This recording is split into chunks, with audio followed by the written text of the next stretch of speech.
Alors, je vous demande maintenant d'accueillir à nouveau le président de la Ligue d'Action nationale qui présentera notre orateur de ce soir. J'aurais eu beaucoup de belles choses à vous dire sur cet orateur, ce jeune président de la Société Saint-Jean-Baptiste de Montréal, mais à tout seigneur, tout honneur, je laisse donc cet honneur à Denis Monnière.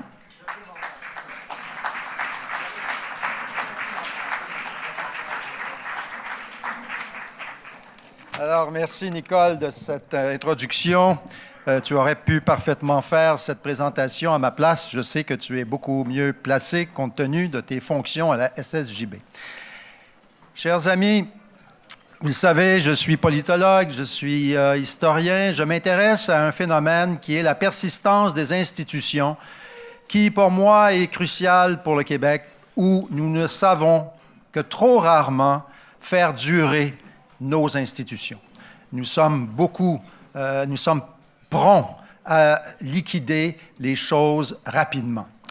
Et ces derniers temps, je me suis beaucoup intéressé à une institution vénérable qui est à l'origine du mouvement nationaliste québécois, à savoir l'histoire de la Société Saint-Jean-Baptiste de Montréal, dont je viens de rédiger l'histoire et qui s'intitule « La Sentinelle de la Nation ». Cette vénérable institution a 174 ans d'âge. Elle dépasse donc l'Action nationale et nous avons donc, à l'Action nationale, voulu rendre hommage à cette doyenne de nos combats et c'est une des raisons pour lesquelles nous avons choisi d'inviter Maxime Laporte. Et l'autre raison qui nous a inspirés,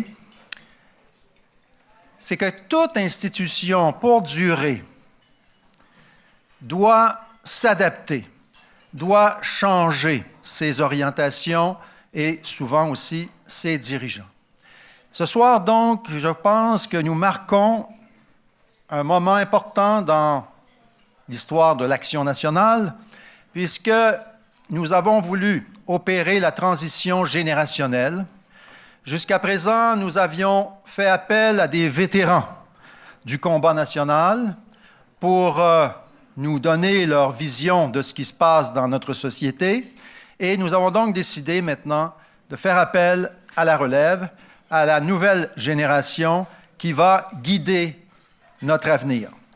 Ceci implique aussi qu'un jour ou l'autre, à l'Action nationale, il faudra aussi faire le passage du flambeau, et ce jour n'est pas très lointain. Donc, ce soir, nous accueillons avec enthousiasme Maxime Laporte, qui, de formation, est un avocat et un constitutionnaliste, et je pense que cette formation va largement orienter ses actions dans les prochaines années. Maxime Laporte est quelqu'un qui a mis ses compétences d'avocat au service de la nation et au service de causes importantes comme la défense des droits fondamentaux, la défense des handicapés, la défense des gens qui ont des problèmes de logement. C'est quelqu'un qui a donc manifesté dans le passé un très fort engagement social. C'est aussi un activiste infatigable de l'indépendance.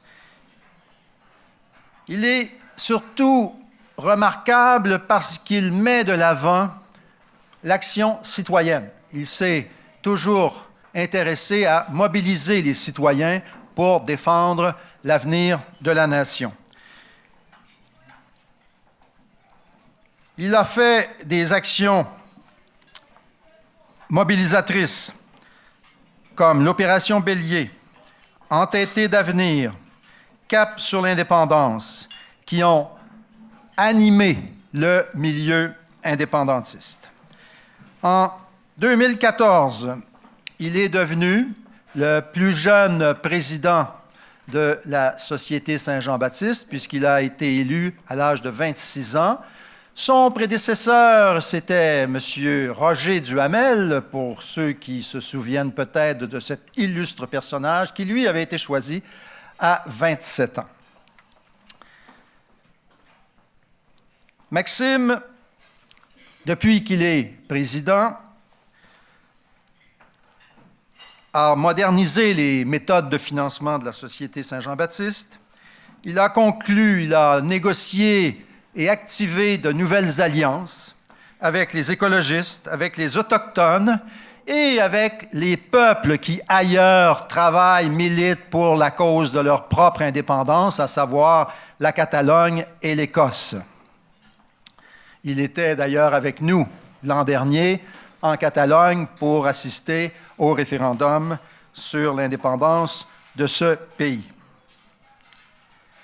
Je pense que ce qui, jusqu'à présent, et comme son avenir est encore à venir, jusqu'à présent, ce qui caractérise son action, son fait d'armes le plus illustre, c'est d'avoir défié le gouvernement canadien, le gouvernement québécois, la Cour suprême du Canada, en agissant à titre d'ami de la Cour pour défendre le droit fondamental du Québec à l'autodétermination.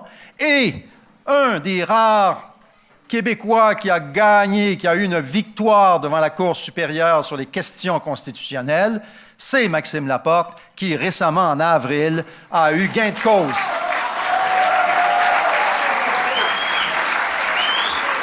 Alors,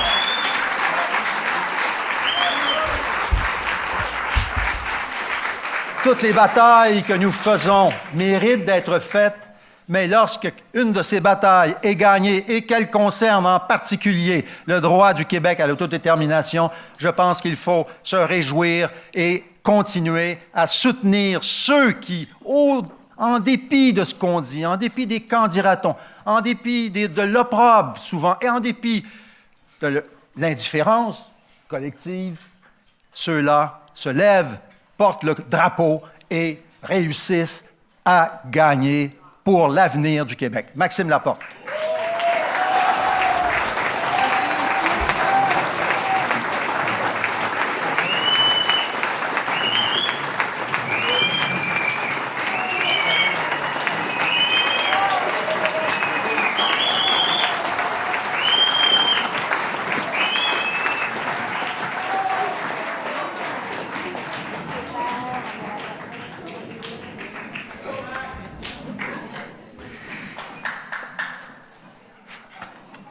Mes chers amis, très chers amis, bonsoir, bon 101e anniversaire, vous dire l'honneur que vous me faites ce soir en m'invitant à vous faire part de mes humbles réflexions sur le destin de notre mouvement. Vous savez, le jeune militant que je suis, en effet, mais aussi le président général de notre Société Saint-Jean-Baptiste de Montréal, ne peut que se sentir choyé d'être au menu de ce délicieux souper en passant, c'est excellent. Choyé aussi de partager avec vous donc cette scène et cette scène. Et en passant, quelle belle soirée, hein, n'est-ce pas? C'est extraordinaire et que d'émotions au son de cette musique qui berce nos cœurs et nos mémoires vives. Que d'émotions à entendre et à réentendre cette parole vraie, cette parole vibrante, toujours en syntonie avec nos aspirations. Cette parole qui est celle de notre renarde nationale et que Sylvie Legault, je trouve, et je le ressens, porte si magnifiquement. Merci Sylvie encore une fois, merci pour cette magie. Vous savez, moi je suis musicien aussi, moi, je joue du drum, si tu as besoin d'un batteur, je suis là.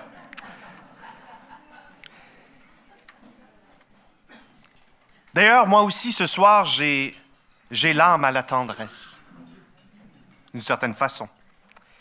Car aussi dur que puisse être notre combat, eh bien, ça m'attendrit, en effet, de nous voir chaque année à pareille date, cultiver et arroser cette précieuse amitié dans la continuité qui est la nôtre et qui transcende tout, jusqu'à nos pires tiraillements.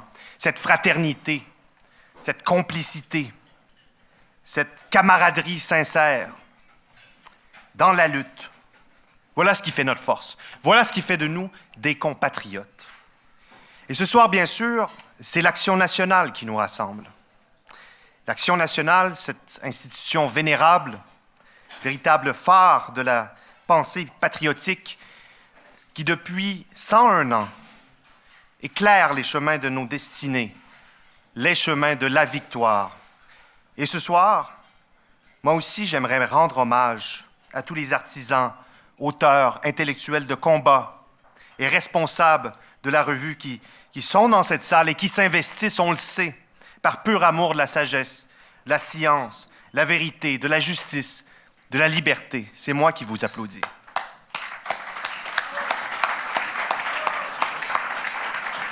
Alors, merci de faire ce que vous faites et d'être ce que vous êtes.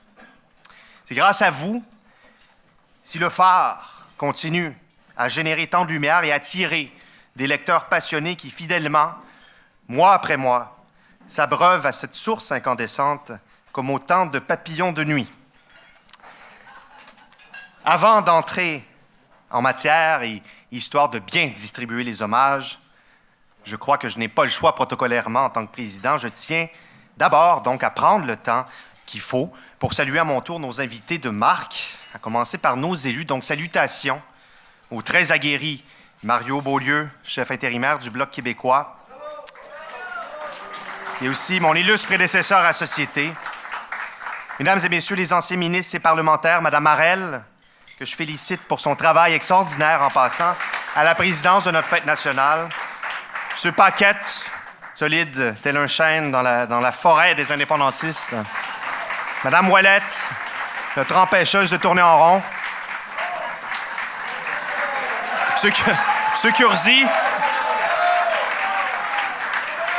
M. Curzi qui sait toujours si bien faire se lever le patriote en nous. Et sans oublier, puisqu'on ne l'a pas souligné, mais puisqu'il est de mes amis, M. le conseiller municipal, Éric Bouchard, dont la passion pour le Québec n'a d'égal que son irrésistible détermination. Et, ben oui. Et, bien sûr, je salue également le récipiendaire du prix Rosaire-Morin, M. Martin, que j'ai eu le plaisir de côtoyer dans le cadre de divers projets. Ben oui. Je vais faire comme Nicole, je veux dire, on va applaudir à la fin. Notre président de la Ligue d'Action nationale, M. le professeur Denis Monnière, que je remercie pour son travail, parce qu'en effet, il sera l'auteur de cette nouvelle biographie de notre institution. Et M. Robert Laplante, le gardien du phare par excellence, qu'on ne remerciera jamais assez. Et tant qu'à y être, bien sûr, notre maître de cérémonie, la grande, la très grande, Nicole Boudreau, dont le passage mémorable à la tête de notre Société nationale nourrit encore chez nous un intense sentiment de fierté. Et plus télégraphiquement, permettez-moi aussi de souligner la présence de nos anciens présidents généraux, messieurs Jean Dorion, François Lemieux, Guy Bouthier, de mes conseillers généraux, mes présidents de section, le président de la SSJB du Centre du Québec, M. Gagné, directeur général de la SSJB de la Mauricie, M. Rousseau et Tanquayette aussi, le président de la Société historique de Montréal, M. Comeau, président d'Impératif français, M. Perrault, des Ipsos, M. Payette, de l'autre journal, M. Dubuc, et aussi, notre nouvelle directrice de notre nouvelle Fondation pour la langue française, Julie Gagné, qui gagne à être connue. Voilà. Les présentations étant faites, voilà. Par où commencer? Comment arriver à ce qui commence? Vous savez, à la suite de la très provinciale élection du 1er octobre dernier, que dire qui n'a pas déjà été dit? Ce soir, on m'a invité à monter sur cette tribune, non pas dans le rôle de l'analyste ou du politologue, et je laisserai volontiers aux fins observateurs de notre scène politique la tâche de dresser tous les post-mortems qui s'imposent et, bon, s'il le faut, pratiquer l'autopsie des cadavres qui, hélas, jonchent les terrains de nos trop nombreuses défaites. Mais si je me présente devant vous aujourd'hui, eh bien, c'est simplement en tant qu'homme, c'est en tant que Québécois, c'est en tant que citoyen et militant. Et à ce titre, avant toute chose ce soir, c'est avec mon cœur qu'il faut que je vous parle. en vous disant ce qui m'habite, ce qui nous habite tous, je crois, malgré toutes les intempéries, eh bien, c'est cette force primitive, cette force puissante comme une pulsation qui, depuis notre tendre jeunesse dans bien des cas, bat au rythme d'une volonté tout aussi puissante, une volonté d'essor, une volonté de dépassement, d'affranchissement, un vouloir vivre, dirait Schopenhauer, une aspiration à l'existence, à la liberté et à la pleine maîtrise de nos moyens et de notre destin. Je vous parle de cette volonté enfouie dans chaque Québécois et qui sourd des profondeurs labyrinthiques parfois de notre intranquillité nationale. Et un peu comme l'amour, ça ne s'explique pas vraiment. Peut-être parce que c'est là l'essence même de la vie, disait Camus. Mais chose certaine, c'est là. Et ça existe. Et ce n'est pas tuable. Et même jusque dans nos pires hivernements, cette volonté radicale et ontologique donnera toujours à redécouvrir cette invincibilité qui se terre en nos cœurs. Depuis la non-victoire de 1995, plusieurs de nos compatriotes, hélas, ont sombré dans le désespoir et dans le pessimisme face aux calamités ordinaires liées à notre condition. D'autres ont pris peur ou encore se sont malheureusement découragés face aux nouveaux défis qui se sont présentés depuis, parfois jusqu'à devenir complètement erratiques. Dans ce contexte, je pense que la première chose qu'il nous faut, et plus que jamais, c'est de renouer avec l'espoir. Non pas un espoir aveugle, mais un espoir bien ancré justement dans nos volontés communes. Renouer par le fait même avec une certaine manière de dire les choses, de dire le Québec et de dire notre humanité en ce 21e siècle. Une parole de vie, comme celle de Pauline Julien. Une parole de vie et non d'apocalypse. Une parole visionnaire et non crépusculaire. Une parole de sincérité et non d'hypocrisie. Et un appel à l'union de nos volontés les plus fécondes pour qu'enfin nos cœurs se remettent à battre et à battre à l'unisson. Car il n'est pas question de laisser tomber nos espérances. Voilà donc pour le cœur. Voilà pour la volonté et pour nos espérances, dont je crois il n'y a pas grand-chose à redire à ce stade, puisque manifestement, je prêche à des convertis. Tout comme il n'y a pas à redire non plus ici, du moins de l'intérêt national en l'occurrence, bref, du pourquoi qui naturellement et objectivement motive cette volonté nationale, sachant bien cependant qu'en d'autres lieux, on pourrait certes disserter des heures sur l'absence chez nos élites et chez nos et autres préposés à la choyennerie d'un quelconque sens de l'intérêt national dans toutes les dimensions du rôle de l'État et de la nation. Mais cela dit, la volonté, l'espérance et la parole, à elles seules, ne suffiront pas. Pour que nos volontés s'accomplissent, à moins d'espérer une intervention miraculeuse de Saint Jean-Baptiste lui-même, à moins de croire en la magie autoréalisatrice des conditions gagnantes, il faut l'action. Voilà ce dont je souhaite vous entretenir ce soir, l'action. L'action nationale. C'est pour moi le maître mot, comme quoi j'ai un peu de suite dans les idées. Et mon propos portera donc essentiellement sur les éléments plus opérationnels liés à notre combat, tenant pour acquis que je n'ai certainement pas à vous convaincre encore des raisons fondamentales de parachever notre nécessaire marche à la décolonisation sous tous ses aspects démocratiques, linguistiques, économiques, sociaux, politiques, ce à quoi nous nous adonnons tous les jours. L'action, donc.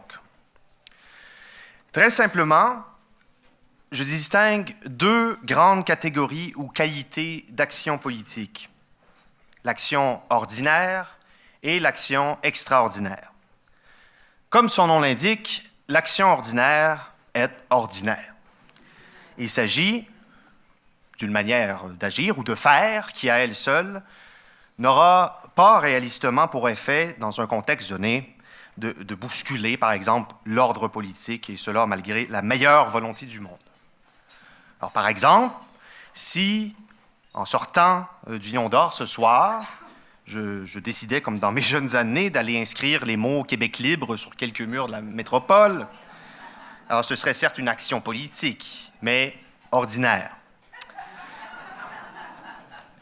Bon, cela dit, pour bien illustrer quand même l'importance de tenir compte du contexte, évidemment, une action analogue qui serait posée en Corée du Nord pour critiquer le régime totalitaire qui y sévit, bon, une telle action pourrait, selon les circonstances, faire mouche. Et ça s'est déjà vu. Bon, toujours est-il que dans notre contexte à nous, il apparaît que le mouvement indépendantiste, et j'espère ne choquer personne, c'est vraiment pas le but, au contraire, mais il apparaît que le mouvement indépendantiste, depuis longtemps, très longtemps même, peine à générer autre chose que de l'ordinaire, peine à générer de l'extraordinaire. Par exemple, si vous jetez un coup d'œil au calendrier action.info, aqcti1.info, du réseau Caption Indépendance, où sont recensées toutes les activités liées de près ou de loin au combat national, eh bien, vous constaterez qu'il peut y avoir parfois jusqu'à une dizaine, une quinzaine d'événements indépendantistes par semaine, voire par jour. Et aussi, par ailleurs, il existe en ce pays plus d'une quarantaine et plus de groupes, de partis indépendantistes actifs répartis sur l'entièreté du territoire et qui, sans doute, mis ensemble, doivent rejoindre plusieurs dizaines de milliers de sympathisants. Ce dynamisme, somme toute remarquable du point de vue quantitatif, cache cependant une relative inefficacité eu égard à la portée et à la qualité structurante de ces actions qui le plus souvent consistent en des actions d'animation politique, de socialisation ou de financement modeste. Et entendez-moi bien, je ne dis pas que l'action indépendantiste ordinaire serait à rejeter. Au contraire, elle est absolument nécessaire, puisqu'elle constitue l'élément de base d'un mouvement populaire tel que le nôtre. Seulement, étant donné la nature manifestement plutôt inoffensive, je dirais, d'une telle programmation, je crois qu'on ne saurait s'en contenter. Dans la mesure où la naissance d'un État constitue, par définition, un acte extraordinaire, Nicolas Machiavel, pour les adeptes, le constatait il y a longtemps, alors les moyens ordinaires se révèlent en eux-mêmes impropres à l'atteinte d'une telle fin. Et j'ajouterais même qu'en se limitant à une telle approche, notre mouvement pourrait risquer de continuer à essuyer des reculs par exemple, quant à son positionnement politique, son rayonnement dans l'opinion publique, son financement, et de même qu'à sa capacité de renouveler et de rajeunir son bassin de sympathisants.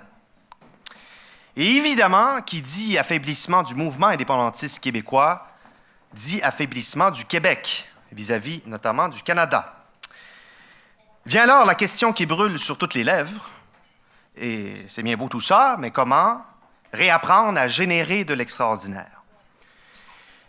La réponse courte, eh bien, je crois qu'en s'inspirant, entre autres, de ce que font systématiquement les indépendantistes catalans et d'autres mouvements qui ont fait leurs preuves, c'est-à-dire en menant des exercices à la fois créatifs et rigoureux de planification stratégique de haute envergure.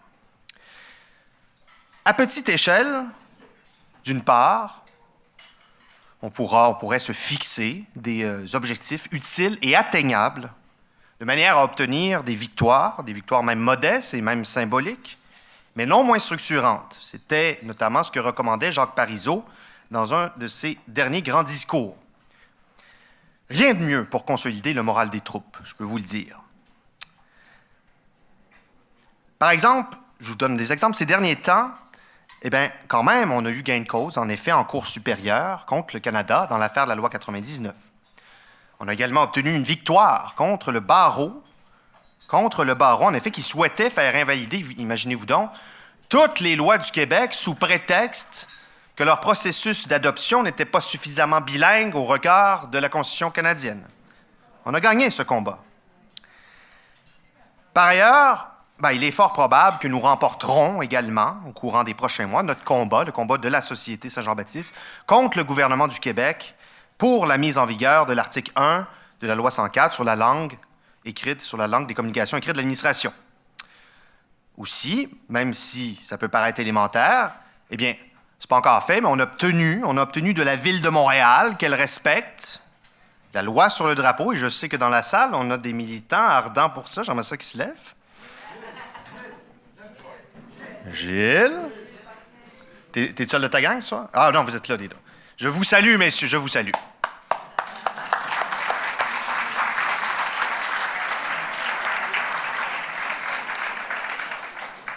Il va falloir surveiller, évidemment, l'administration Plante pour pas que cette promesse plante. Aussi, par exemple, on a enfin réussi à faire changer le nom de la rue Amherst. Bon, après des décennies. Bon.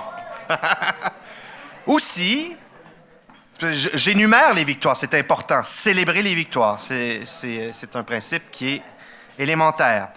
La Coalition pour l'Histoire aussi, par exemple, est parvenue à jouer de son influence pour que soit enfin instauré un véritable cours d'histoire qui a de l'allure au secondaire. Ça aussi, bravo s'il y a des gens de la Coalition pour l'Histoire ici, bravo. Donc ça, c'est bien, des victoires à petite échelle. D'autre part, à grande échelle, je suggère, je crois, un programme d'action extraordinaire qui consisterait à remporter des combats, des grands combats, ceux-là. Ben, ils sont quand même grands, ceux qu'on a gagnés, mais vous comprenez ce que je veux dire. Des combats oppositionnels, précis, contre le régime, en planifiant des opérations de grande envergure destinées à influencer efficacement l'opinion publique, pas juste artisanalement, en menant avec succès des actions pacifiques de rupture ou de déstabilisation du statu quo qui a de quoi être déstabilisé, qui a de quoi être brassé un peu. Il faut ébranler les colonnes du temple, vous savez, c'est pas compliqué.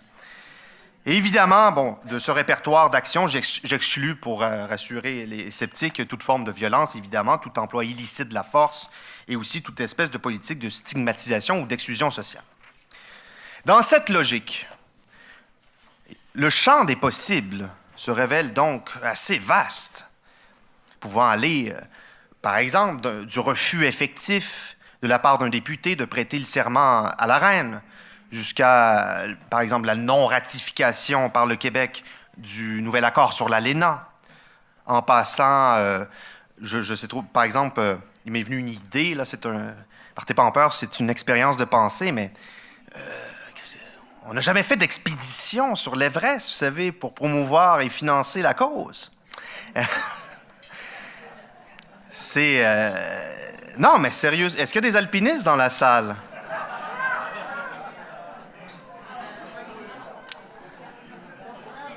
J'essaie, comme disent les Chinois, de penser en dehors de la boîte. Quand je parle d'un processus créatif, c'est ça. Il faut essayer, si toute la gang, ici il y a des brillants esprits, si tout le monde essayait de penser aux mauvais coups qu'on pourrait faire, vous savez, pour animer ce combat, pour ranimer ce combat, je pense qu'on pourrait progresser drôlement. Sinon, on pourrait acquérir, on ne l'a jamais fait, acquérir une station de radio FM. Il y a tellement d'exemples.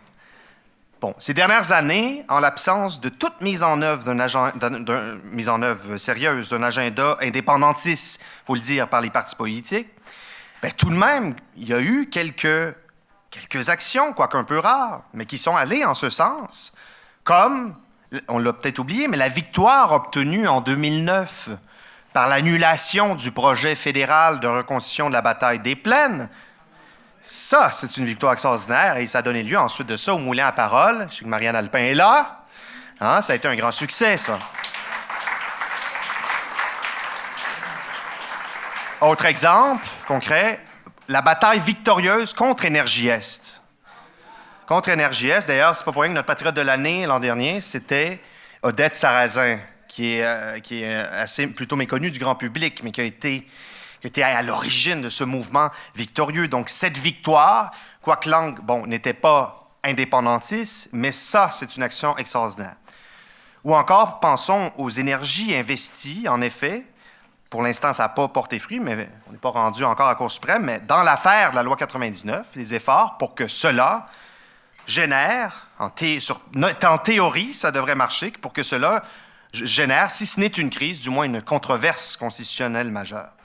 Et aussi, je mentionne l'affaire de la loi fédérale sur la succession royale qui est portée devant les tribunaux par les professeurs Taillon et Motard de l'Université Laval.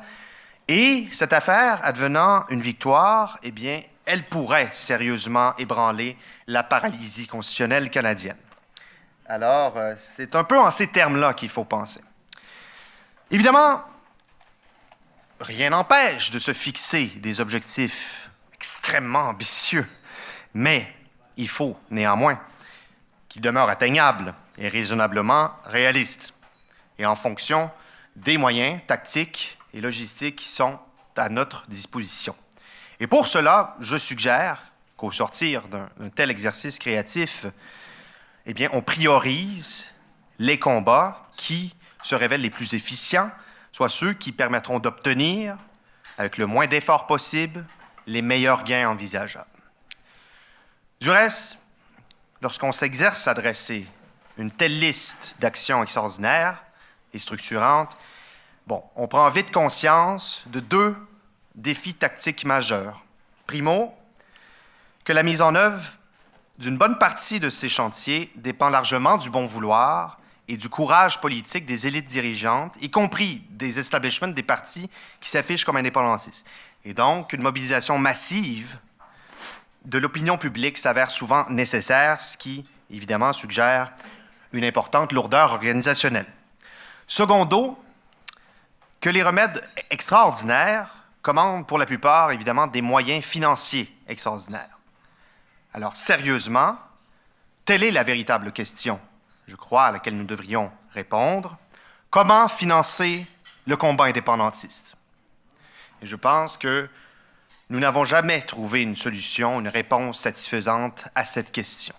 Mais si, encore une fois, tout le monde dans cette salle se posait cette question et tentait d'y répondre sérieusement, je pense qu'on avancerait. Et évidemment, je parle ici de financement majeur. Nous sommes dans un événement de financement ici. Je parle de financement majeur, sachant que nos adversaires bénéficient de millions, de dizaines de millions, de centaines de millions, voire de milliards de dollars pour faire avancer leur cause. Alors, sans m'éterniser sur ce sujet, j'estime que nous aurions tout intérêt à développer davantage, par exemple, notre sens de la philanthropie, d'une part, en mettant en place des programmes de dons planifiés, de legs testamentaires, de dons par assurance-vie, ce que nous avons fait déjà à la Société, des campagnes de dons majeurs, des campagnes de souscription populaire, ce qui est assez efficace, c'est par dons mensuels, comme avec le projet Élan, et d'autre part aussi en investissant, comme mes prédécesseurs plus lointains à la Société Saint-Jean-Baptiste de Montréal, en investissant dans des entreprises et des secteurs payants. L'argent reste le nerf de la guerre, hein? Autant dire qu'il est inimaginable, règle générale, de concocter des stratégies d'action d'envergure en demeurant ordinaire au plan financier, tactique et logistique.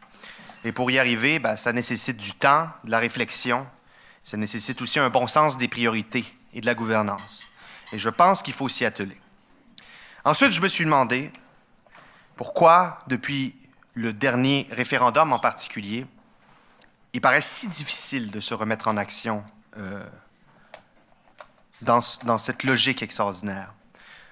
Eh bien, pour moi, la principale raison tient en ce que les manifestations du conflit historique entre Québec et Ottawa semblent s'être un peu dissipées au fil du temps.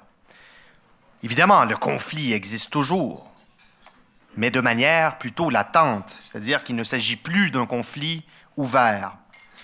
Jusqu'aux échecs de Meach et de Charlottetown, les indépendantistes avaient pu surfer sur d'immenses vagues de remise en cause du régime, chose que leur procurait évidemment le contexte politique et constitutionnel.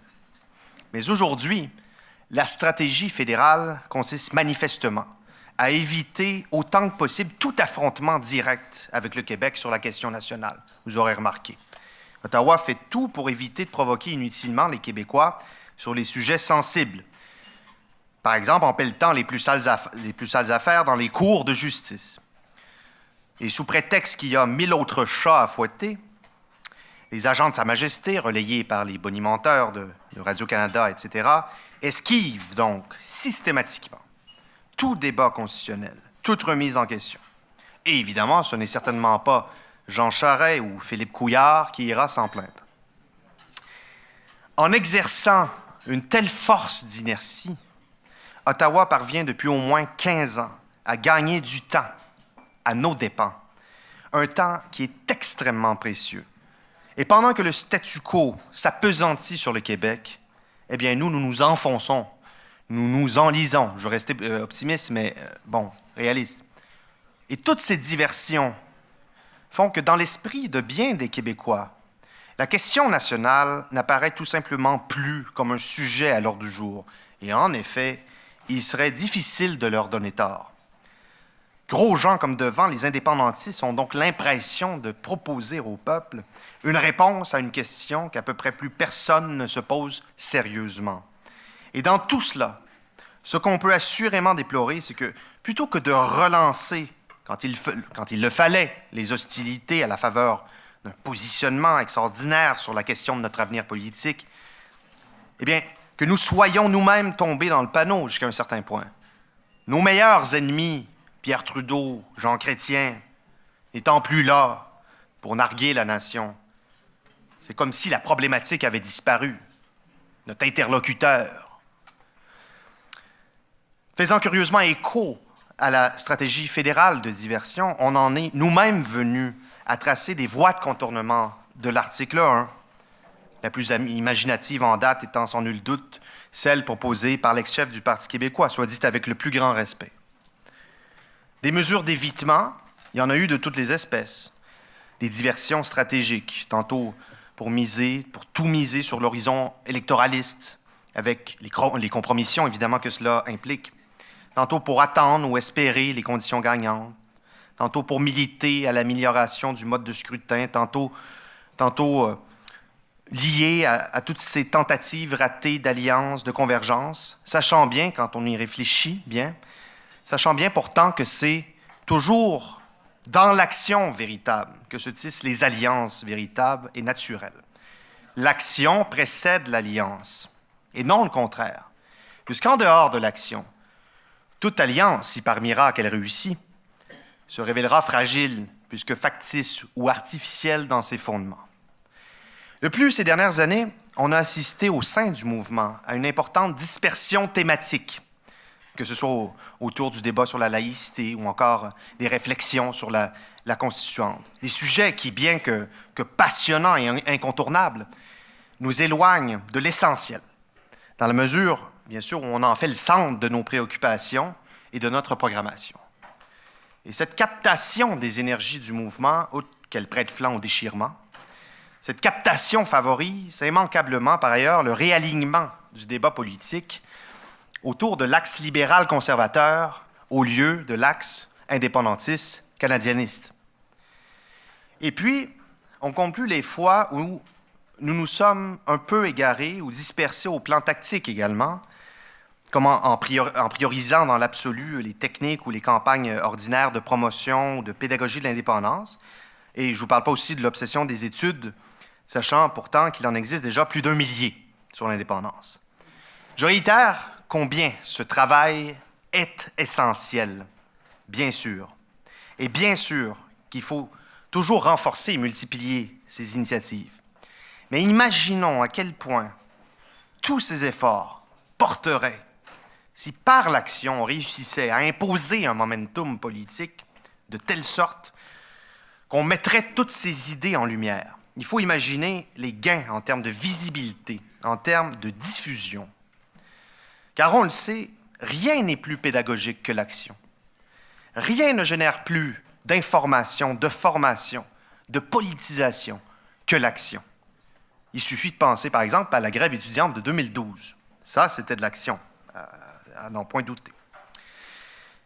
Par ailleurs, depuis 1968, depuis ce que j'appelle cette mise en partie de l'indépendance, qui était peut-être nécessaire, les forces vives du mouvement se sont trouvées largement sous le monopole, évidemment, du navire amiral, et cela jusqu'au naufrage presque prévisible du 1er octobre dernier. À tenter de fabriquer un tant soit peu d'extraordinaire dans cette galère, les plus ardents barreurs et matelots, et je sais qu'il y en a dans cette salle, ceux-là même qui s'étaient sabordés pour monter dans ce grand bateau auront manifestement accumulé tout un lot de frustrations, voyant que dans le cockpit, surtout ces derniers temps, on refusait ou on négligeait de mettre le cap sur l'indépendance. Or maintenant que manifestement le monopole n'est plus, le temps est venu, après un demi-siècle, je crois, le temps est revenu pour les indépendantistes volontaires, non pas de revenir pour revenir, mais de revenir à eux-mêmes et de se rassembler pour opérer ce nécessaire coup de barre, ce nécessaire embrayage de l'ordinaire à l'extraordinaire.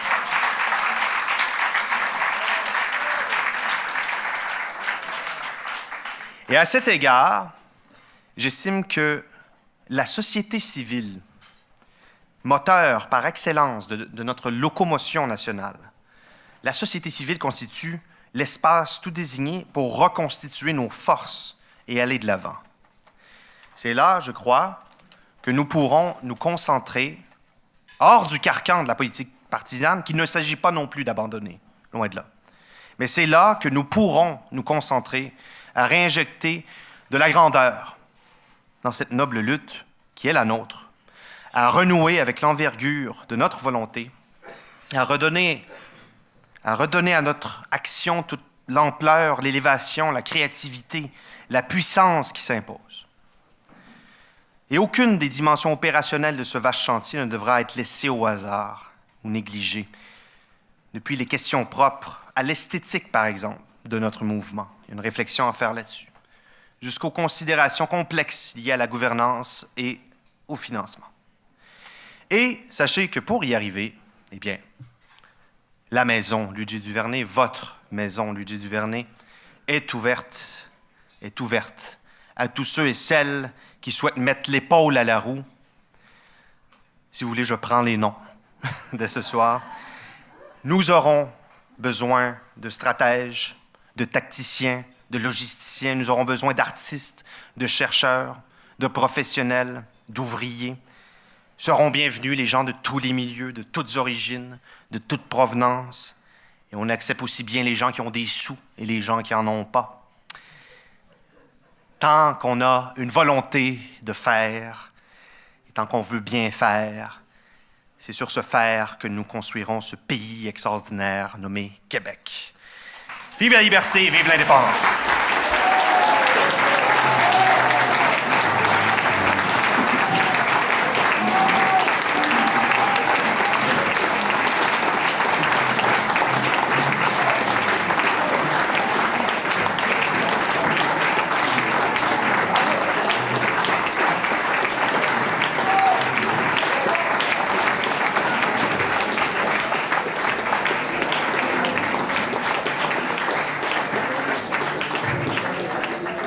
Ce n'est pas moi non plus qui vais remercier Maxime, mais je peux quand même pas ne pas constater que nous avons de la relève. Est-ce que vous n'êtes pas d'accord?